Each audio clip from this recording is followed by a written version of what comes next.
Welcome back. Bulletin का बाकायदा आगाज करें और सबसे पहले आपको बताएं कि भारतीय खुफिया एजेंसी रॉ ने पाकिस्तानी मछेरे को पैसे का लालच देकर अपने घिनौने मकासद के लिए आमादा किया। ऑपरेशन सिंदूर की नाकामी के बाद भारत ने मिस इन्फॉर्मेशन और डिस इन्फॉर्मेशन मुहिम शुरू की। वफाकी वज़ीर इत्तलात अता तारड़ की प्रेस कॉन्फ्रेंस, कहा एजाज मल्लाह को पाकिस्तान नेवी, आर्मी और रेंजर्स की वर्दियां खरीदने की हिदायत मिली थी। जब ये वर्दियां खरीद रहा था तो पाकिस्तानी एजेंसीज ने उसकी निगरानी शुरू की। भारत मार्का हक में पाकिस्तान की फतेह और सिफारती कामयाबियों से परेशान है। पाकिस्तान आलमी सतह पर इज्जत और वक़ार हासिल कर रहा है, जैसे भारत बर्दाश्त नहीं कर पा रहा। भारत के झूठे बयानिए और मनगढ़ंत दावे दुनिया के सामने बेनकाब हुए। पाकिस्तान ने आलमी बरादरी के सामने भारतीय साजिश को बेनकाब किया। उन्होंने कहा कि भारत का नया प्रोपेगेंडा ऑपरेशन है जो मुकम्मल तौर पर एक्सपोज हो चुका है। पाकिस्तान के मीडिया और इदारों ने इस जंग में सच्चाई की फतह हासिल की है। पाकिस्तान के इदारे पूरी तरह चौकस हैं और ऐसे तमाम मंसूबे नाकाम बनाते रहेंगे। ऑपरेशन सिंदूर की नाकामी के बाद दुनिया भर में रुसवाई का शिकार भारत की पाकिस्तान के खिलाफ एक और दहशतगर्दी कार्रवाई इंटेलिजेंस इदारों ने नाकाम बना दी। भारत के लिए जासूसी करने वाले जासूस एजाज मल्लाह को गिरफ्तार कर लिया गया। फोर्सेस की वर्दियां भी और दीगर अशिया बरामद कर ली गई। मछली पकड़ने गए तो भारतीय एहलकारों ने हमें पकड़ लिया। भारतीय एजेंसियों ने कहा अगर हमारे लिए काम ना किया तो जेल में रहोगे। एजाज मल्लाह का अपने एतराफ़ी वीडियो बयान में कहना था, भारतीय एजेंसी ने मुझे फ़ौज की वर्दियां, मोबाइल सिम्स और फ़ोन बिल्स वगैरह लाने की हिदायत दी। इसके बाद भारतीय खुफिया एजेंसी ने मुझे रिहा कर दिया। मैंने सारा सामान इकट्ठा किया जिसकी एक तस्वीर भारतीय एजेंसी के अफसर अशोक कुमार को भेज दी और फिर मैं अक्टूबर के महीने में दरिया की तरफ निकल गया, लेकिन मुझे रास्ते में ही पाकिस्तानी सिक्योरिटी इदारों ने पकड़ लिया था। ये भारत का नया प्रोपेगेंडा ऑपरेशन है जो मुकम्मल तौर पर एक्सपोज हो चुका है। पाकिस्तान के मीडिया और इदारों ने इस जंग में सच्चाई की फतह हासिल की है। वफाकी वज़ीर मुमलिकत दाखिला चौधरी तलाल चौधरी की अता तारड़ के हमरा प्रेस कॉन्फ्रेंस, कहा एजाज मल्लाह को सितंबर में भारतीय कोस्ट गार्ड ने पकड़ा और इसे 95,000 रुपए देने के सबूत भी मौजूद हैं। एजाज मल्लाह को पैसों का लालच दिया गया। ऑपरेशन सिंदूर में नाकामी के बाद भारत ने प्रोपेगेंडा शुरू कर दिया। उन्होंने कहा कि पहलगाम में नाकाम होते हैं तो क्रिकेट मैच में खिफत मिटाते हैं। भारतीय खुफिया इदारे पाकिस्तान के खिलाफ मुसलसल नफसियाती और मालूमाती जंग छेड़े हुए हैं, लेकिन पाकिस्तानी इदारे पूरी तरह चौकस हैं। ऐसे तमाम मंसूबे नाकाम बनाते रहेंगे। सदर आसिफ अली जरदारी ने कहा है कि गिलगित बल्तिस्तान के अवाम का प्यार और जज्बा देखकर खुशी हुई। उनकी बहादुरी और जुर्रत को कभी फरामोश नहीं किया जा सकता। गिलगित के 78वें यौम आज़ादी के मौके पर तकरीर से खिताब करते हुए उन्होंने कहा, आज़ादी के वक्त गिलगित के अवाम ने जानों का नजराना पेश किया। 1947 में जिहाद करके पाकिस्तान के साथ शामिल हुए। जुल्फ़िकार अली भुट्टो ने GB की बादशाहत ख़त्म करके सिंगल यूनिट कायम किया। सदर जरदारी ने कहा, गिलगित बल्तिस्तान की हर वादी में स्कूल बनाने चाहिए। इलाके में बेशुमार मादनियात हैं, यहाँ की अपनी एयरलाइन होनी चाहिए। उन्होंने भारत में मुसलमानों पर मजालिम की मजम्मत करते हुए कहा, मकबूजा कश्मीर की आज़ादी वक्त की ज़रूरत है। सदर ने कहा, CPEC पाकिस्तान की तरक्की की अलामत है। चीन हमारा दोस्त और शराकतदार मुल्क है, जबकि गिलगित बल्तिस्तान की आवाम मुल्क की तरक्की में भरपूर किरदार अदा कर रहे हैं। बल्तिस्तान का 78वां यौम आज़ादी, वज़ीर आज़म शहबाज शरीफ की मुबारकबाद। 1947 में गिलगित बल्तिस्तान के बहादुर अवाम ने डोगरा राज से आज़ादी हासिल की। ये दिन अवाम की कुर्बानी, आज़म और वतन से मोहब्बत की याद दिलाता है। वज़ीर आज़म शहबाज शरीफ ने अपने पैगाम में कहा, ये दिन इस अजीम कुर्बानी की याद दिलाता है जिसने खत्ते की तारीख बदल दी। वफाकी हुकूमत गिलगित बल्तिस्तान की तरक्की और खुशहाली के लिए पुरअज़्म है। उन्होंने कहा कि सयाहत, तवानाई और तालीम के मनसूबे तरक्की के संग मील साबित होंगे। गिलगित बल्तिस्तान के अवाम को तरक्की के मौके देकर कौमी धारे में शामिल करेंगे। वज़ीर आज़म ने कहा, आज़ादी और तरक्की के सफ़र को नए जज्बे से जारी रखेंगे। बिलावल भुट्टो सरदारी की गिलगित की आवाम को जश्न आज़ादी की मुबारकबाद। अपने पैगाम में चेयरमैन पीपल्स पार्टी ने कहा कि 78 साल कबल गिलगित की आवाम ने तारीख का सुनहरा बाब रकम किया। 1 नवंबर 1947 को गिलगित की आवाम ने जुर्रत और कुर्बानी से आज़ादी हासिल की। गिलगित बल्तिस्तान की आवाम का जज्बा पाकिस्तान के इत्तेहाद की अक्कासी करता है। गिलगित के आवाम हमारे शुमाली सरहदी खित्ते के महफूज मुहाफिज हैं। कहा, गिलगित बल्तिस्तान पाकिस्तान के कौमी वजूद का लाजमी हिस्सा है। गवर्नर पंजाब सलीम हैदर से अंजुमन ताजिरान के अहदेदारों की गवर्नर हाउस में मुलाकात हुई। वफ़द की क़यादत शाहिद रसूल पराचा ने की। ताजिरों ने मुलाकात में पैराफोर्स, प्राइस कंट्रोल और प्रॉपर्टी टैक्स समेत मुख्तलिफ मसाइल से गवर्नर को आगाह किया। गवर्नर ने कहा कि ताजिर बरादरी मुल्क और सूबे की मईशत में रीढ़ की हड्डी की हैसियत रखती हैं।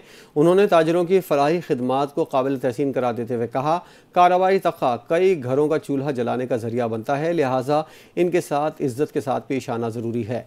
गवर्नर पंजाब ने वफ्द को यकीन दिलाया ताजिरों की तजावीज़ को सिफारिशात के साथ वज़ीर आला ऑफिस भेजा जाएगा, ताकि ताजिर रहनुमाओं ने कहा कि सैलाब, जलजला और हर मुश्किल वक्त में ताजिर बरादरी मुल्क और कौम के साथ खड़ी रही। उन्होंने शिकायत की कि पैरा फोर्स के एहलकारों का रवैया हतक आमेज़ है। ताजिर बरादरी कानून की पासदारी पर यकीन रखती है, उनकी इज्जत नफ्स मजरूह ना की जाए। मुलाकात में अंजुमन ताजिरान के सेक्रेटरी जनरल समेत मुख्तलिफ अजला के आए हुए ताजिरों की बड़ी तादाद शरीक थी।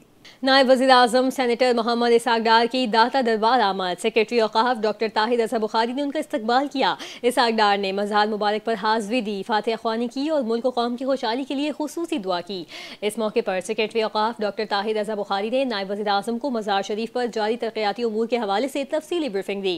दाता दरबार तब भिटाई चौक पर रैंपिंग मनसूबे के बारे में भी आगाह किया गया, जो औक़ाफ़ और LDA के इश्तराक से 2.5 बिलियन रुपए की लागत से मुकम्मल किया जा रहा है।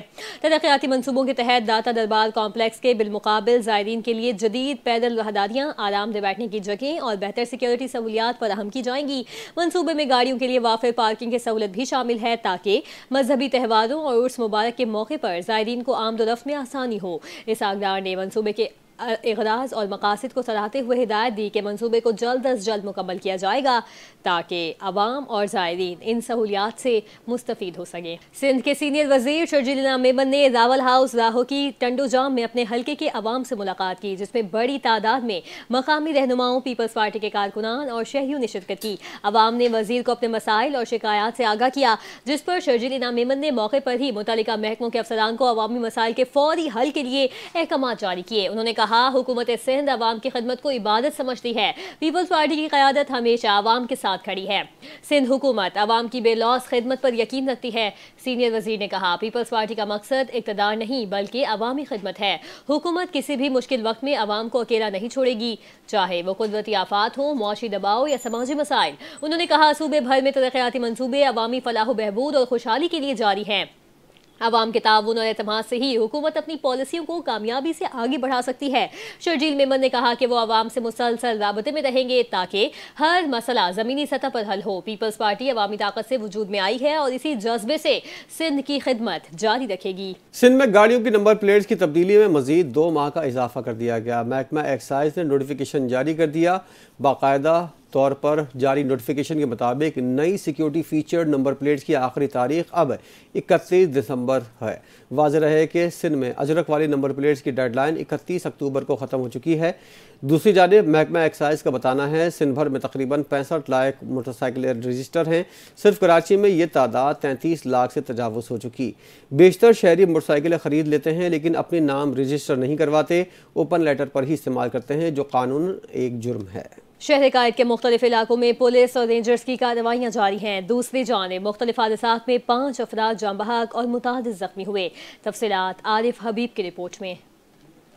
पुलिस की जराइम पेशा अनासर के खिलाफ कार्रवाइयाँ जारी। तैमूरिया पुलिस का स्टेट क्रिमिनल्स के साथ दो बदू मुकाबला। 2 तरफा फायरिंग के नतीजे में 2 मुलजिमान जख्मी हालत में गिरफ्तार। पुलिस के मुताबिक गिरफ्तार मुलजिमान इमरान कुरैशी और मोहम्मद मुबारक के कब्जे से असलहा, मसरूका सामान और थाना जमशेद क्वार्टर से छीनी गई मोटरसाइकिल बरामद हुई। डिफेंस पुलिस और मुलजिमान के दरमियान कोरंगी क्रैक रोड DHA कब्रिस्तान के करीब हुआ आमना सामना। जवाबी कार्रवाई के नतीजे में एक मुलजिम जख्मी हालत में गिरफ्तार। पुलिस के मुताबिक गिरफ्तार मुलजिम नबील अहमद के कब्जे से असलहा, मोबाइल फोन और नकदी बरामद हुई। उधर इब्राहिम हैदरी के इलाके नजीर चौक के करीब पुलिस और स्टेट क्रिमिनल्स के दरमियान फायरिंग का तबादला। पुलिस की जवाबी फायरिंग में मुलजिम जख्मी हालत में गिरफ्तार मुलजिम अली हसन के कब्जे से असलहा, मोबाइल फोन और मसरूका सामान बरामद हुआ। रात गए सिविल लाइन थाने की हदूद हिजरत कॉलोनी और पाकिस्तान बाजार गौसिया कॉलोनी में पुलिस ने जराइम पेशा अनासिर, मंशर फरोशों और गैर कानूनी तौर पर मुकीम अफराद के खिलाफ सर्च ऑपरेशन किया। दौरान ऑपरेशन इलाकों के दाखिली और खारिजी रास्तों को सील करके घर घर तलाशी भी ली गई। पुलिस ने इस दौरान मुतादिद मुश्तबा अफराद को हिरासत में लेकर तफ्तीश के लिए थाने मुंतकिल कर दिया। Junaid Feroz, NTN news, Karachi. कराची में फेसलेस टिकटिंग चालान के वार जारी। 18,000 से ज़ायद चालान जारी कर दिए गए, मगर शहर की अहम सड़कें टूट फूट का शिकार हैं। तफसीलात बता रहे हैं जिशान मलिक इस रिपोर्ट में। कराची कहने को तो यह रोशनियों का शहर है, मगर तबाहाल इंफ्रास्ट्रक्चर, महंगाई, बेरोजगारी के बाद अब यहाँ के शहरी डिजिटल चालान के नाम पर भारी भरकम जुर्मानों के अंधेरे में डूबते हुए दिखाई देते हैं। अब ये गरीब आदमी है, 1000-1500 कमाने वाला है, वो ये चालान कहाँ से भरेगा? हुकूमत अच्छा काम करे, सही करे, रजिस्ट्री कराए गाड़ियों को, पूरी गाड़ियाँ रजिस्ट्री होंगी, मोटरसाइकिलें, कारें, घर का नंबर एड्रेस होएगा, फिर जाके काम होएगा, वरना तो से काम नहीं होगा। सिग्नल की बत्ती लाइटें जलती नहीं है, चालान हो जाता है, कैसे होगा ये? बंदे की बाइक 4 साल पहले चोरी हो चुकी थी और उसने उसकी FIR भी दर्ज कराई थी। अब वो ढूंढता रहा, उससे रिपोर्टें दर्ज करा के तलाश भी की होगी यकीनन, लेकिन वो बाइक कैसे सामने आई? ई चालान की वजह से, क्योंकि चालान उसके घर पे आया, उसने कहा 4 साल पहले चोरी हो चुकी है। तो मतलब ये कैमरे इस तरह भी काम कर रहे हैं, फ़ायदेमंद ही है। अगर इसमें हम चालान बनेंगे तो हम घर कैसे चलाएंगे? हम लोगों के लिए तो ज़्यादातर नुकसानदेह है। जो लोग कर सकते हैं वो बढ़ सकते हैं, उनके लिए तो मसला नहीं है, लेकिन हम लोगों के लिए तो बहुत मसला है। आपको पता है कि तकरीबन यहाँ तो लाखों करोड़ों बाइकें चल रही हैं या गाड़ियाँ चल रही हैं, तो अब ये है कि इसमें गाड़ियों के ज़रिए फ़िटनेस के मसले तो रहते ही हैं। अब या तो आप लाइसेंस का तरीक़ेकार आसान बनाएं, हमें चीज़ों की आगाही तो दें किस तरह है। मैं बाइकें चला रहा हूँ, जितना मेरे इल्म में ई चालान से पहले तक का है वही है। अब अगर थोड़ा बहुत मैंने खुद पता किया है कि 60 की स्पीड से चलाना है तो कैमरा नहीं छोड़ेगा। शहरियों का कहना है कि एक मुल्क में 2 निज़ाम नाफिज नहीं होने चाहिए। कराची और लाहौर के ट्रैफिक कवानीन की खिलाफ वर्जियों के जुर्माने ज़मीन आसमान का फ़र्क दिखाई देते हैं, जो हुकूमत की कारकर्दगी पर सवालिया निशान है। कैमरामैन मोहम्मद कासिम के साथ जिशान मलिक, NTN न्यूज़, कराची। इसी के साथ ही न्यूज़ बुलेटिन से फिल वक्त इतना ही। मज़ीद खबरों और अपडेट्स के लिए देखते रहिए NTN।